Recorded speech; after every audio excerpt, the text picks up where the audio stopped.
வணக்கம் மதுமிதாவின் காற்று வழி நேயர்களே. இன்றைக்கு நாம் சந்திக்க இருக்கும் முக்கிய பிரமுகர் ஒரு முக்கியமான உணவு அரசியல், சோறு அரசியலை பற்றி பேச இருக்கிறார் நம் அன்பு தோழி லீலா அவர்கள். கோ லீலா, மறைநீர் எழுதிய கோ லீலா அவர்கள். சொல்லுங்கம்மா. வணக்கம்மா. வணக்கம். நான் இப்போது சமீப காலமாக அடிக்கடி சென்னை மாநகரத்துக்கு வருகை தருவதற்கும் தங்குவதற்குமா ஒரு வாய்ப்பை நிறைய அமைந்திருக்கிறது. கிட்டத்தட்ட மார்ச் 2025 மாதந்தோறும் வந்து கொண்டே இருக்கிறேன். இங்கே சென்னையில் நான் நீண்ட காலம் பணியாற்றி இருக்கிறேன். சென்னையிலேயே தங்கியிருந்து பணியாற்றி இருக்கிறேன். இருந்தாலும் அப்பொழுது நான் ஒரு வளர் பொறியாளராக இருந்தபொழுதும் இப்போ கொஞ்சம் அதை விட கொஞ்சம் அனுபவங்களை திரட்டி கொண்டு ஒரு பொறியாளராக நகர்வளமாக வரும்பொழுது பல்வேறு விஷயங்களை, சூழலில் சார்ந்த செய்திகளை, பொறியாளரை செய்ய வேண்டிய நுட்பமான பணிகளை எல்லாம் இங்கே நான் வழிதோறும் கவனித்து கொண்டே வந்தேன். அதில் முதலாவதாக சோறு முக்கியம் பாஸ் என்பது போல நம்ம எந்த ஊருக்கு போனாலும் எங்கே இருந்தாலும் முக்கியமாக பசி பிணி அப்படின்னு சொல்கிறாங்க. அந்த பிணியை அகற்றினதுக்கு அப்புறம் தான் நம்ம எந்த பணிகளையும் செய்ய முடியும். அப்படி ஒரு சூழல் இருக்குது. அப்போது சென்னையில் உணவு எப்படி இருக்குது? ஏன்னா ஒரு மாநகரமாக இருக்கிறது. பல்வேறு நகரங்களை சார்ந்த, பல்வேறு கிராமங்களை சார்ந்த, பல்வேறு உணவு கலாச்சாரங்களை சார்ந்த மனிதர்கள் இங்கே வாழ்ந்துட்டு இருக்கிறாங்க. வட இந்தியர்கள் இருக்கிறாங்க, தென்னிந்தியர்கள் இருக்கிறாங்க, பல்வேறு மனிதர்கள் இங்கே இருக்கிறாங்க. அப்போ இவங்களுடைய உணவு இந்த சென்னை மாநகரம் எப்படி தீர்த்து வைக்கிறது என்று நான் கூர்மையாக கவனித்த வகையில் பல்வேறு நாடுகளில் நாங்கள் ரொம்ப சுகாதாரமாக செய்கிறோம், சுவையாக செய்கிறோம் என்று சொன்னாலும் கூட சென்னையில் உள்ள உணவு மிக சுகாதாரமாக, ருசியாக, வாங்குகின்ற காசுக்கு கொடுக்கப்பட வேண்டிய அளவு அழகாக கொடுக்குறாங்க. அதாவது இப்போது நான் பொள்ளாச்சியில் இருக்கிறேன். என்னுடைய சொந்த ஊர் தஞ்சாவூர். நெற்களஞ்சியமான ஒரு இடத்துல இருந்து நாங்கள் வந்திருக்கோம். நெற்களஞ்சியமான இடத்துல இருந்து பொள்ளாச்சி ஒரு மலைப்பிரதேசம். அந்த மலைப்பிரதேசத்தில் அவங்களுடைய உணவு முறைகள் எப்படி இருக்கிறது, தஞ்சை மாவட்டத்தில் உணவு முறைகள் எப்படி இருக்கிறது என்பதெல்லாம் பார்த்துவிட்டு இங்கே சென்னைக்கு வரும்பொழுது சென்னையிலே அனைத்து நகர மக்களுக்கும், அனைத்து மாவட்டம் சார்ந்த மக்களுக்குமான உணவு இங்கே கிடைக்கிறது. அது ரொம்ப முக்கியமாக. அதுபோல் 24 மணி நேரமும் உணவு கிடைக்கிறது. அதுவும் முக்கியமாக சொல்ல வேண்டிய செய்தி. சென்னை நிறைய அழுக்கு, குப்பை இதெல்லாம் நம்ம சொல்லிக்கிட்டு இருந்தாலும் கூட அந்த அழுக்கையும் குப்பையும் போடுறது யாருன்னு கேட்டால் சென்னை மாநகரங்கிறது தனியாக ஒன்றும் கிடையாது. மக்கள் என்பது தான் மாநகரம், மக்கள் என்பது தான் ஊர். ஊர் உறங்கியது என்றால் மக்கள் உறங்கி விட்டார்கள் என்பது போல சென்னையில் இருக்கிற குப்பைகளுக்கும் மற்ற பிரச்சனைகளுக்கும் காரணம் மக்களாக தான் இருக்கிறது. அந்த உணவு அரசியல் என்ற உணவு அரசியல் என்ற ஒரு புத்தகத்தை அண்மையிலே இதே சென்னையில் வெளியிட்டேன். இப்போ இங்கே ஒரு முழு சாப்பாடு ஒரு நாள் வாங்கினேன். 130 ரூபாய் முழு சாப்பாடு.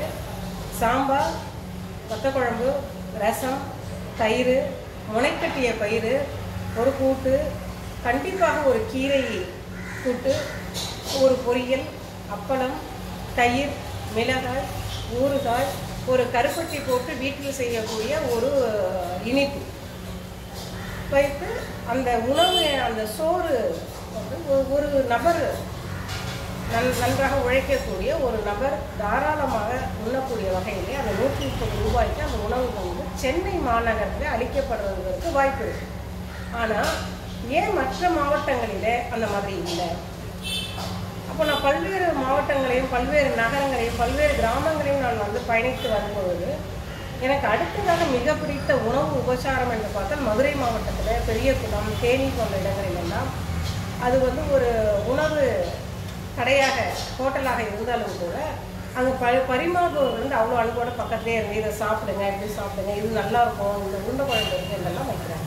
இப்போ இதுக்கெல்லாம் ஒரு வீடியோ வேணுமா? உருண்டை குழம்பு, கீரைக்கரையெல்லாம் ரொம்ப முக்கியமாக என்று கேட்டால் எதை உண்கிறோமோ அதுதான் நம்மளுடைய அறிவின் வளர்ச்சிக்கான அளவுகோலாக இருக்கிறது. அப்போ இந்த துரித உணவுகள் எப்படி இருக்கிறது என்று பார்த்தால் துரித உணவுகள் இந்த மாதிரியான மாநகரங்களை விட கிராமங்களில் அதிகமாக இருப்பதாக நான் கண்கூடாக காண்கிறேன்.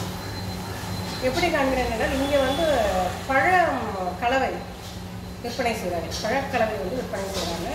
தனிப்பட்ட பழங்களையும் நமக்கு வந்து ஒரு 20 ரூபாய்க்கு வந்து வச்சு பழங்கள் கிடைக்கும் அப்படிங்கிறது.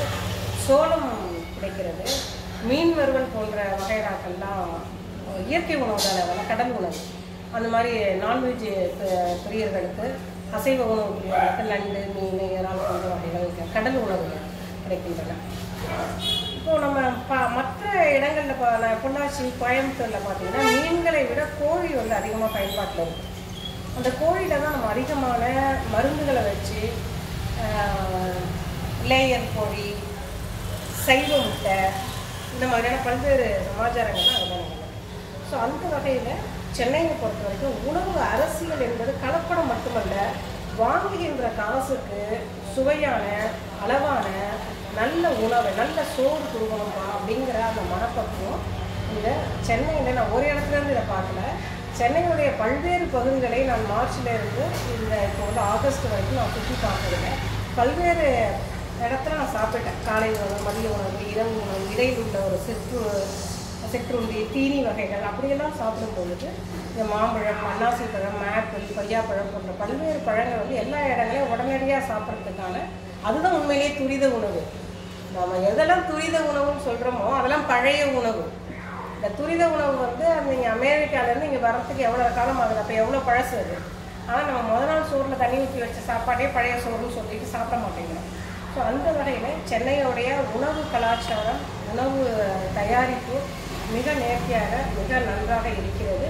அந்த வகையில் மற்ற மாவட்டங்களை சேர்ந்தவர்களுக்கு ஏன் இந்த 130 ரூபாய்க்கு இத்தனை வகை உணவுகளை இங்கே தரும்பொழுது, சென்னை மாநகரில் கிடைக்கும் பொழுது மற்ற மாவட்டங்களில் ஏன் கிடைக்கல, குறிப்பாக கோவை மாவட்டத்தில் ஏன் கிடைக்கவில்லை என்பதுதான் என்னுடைய கேள்வியாக இருக்கிறது.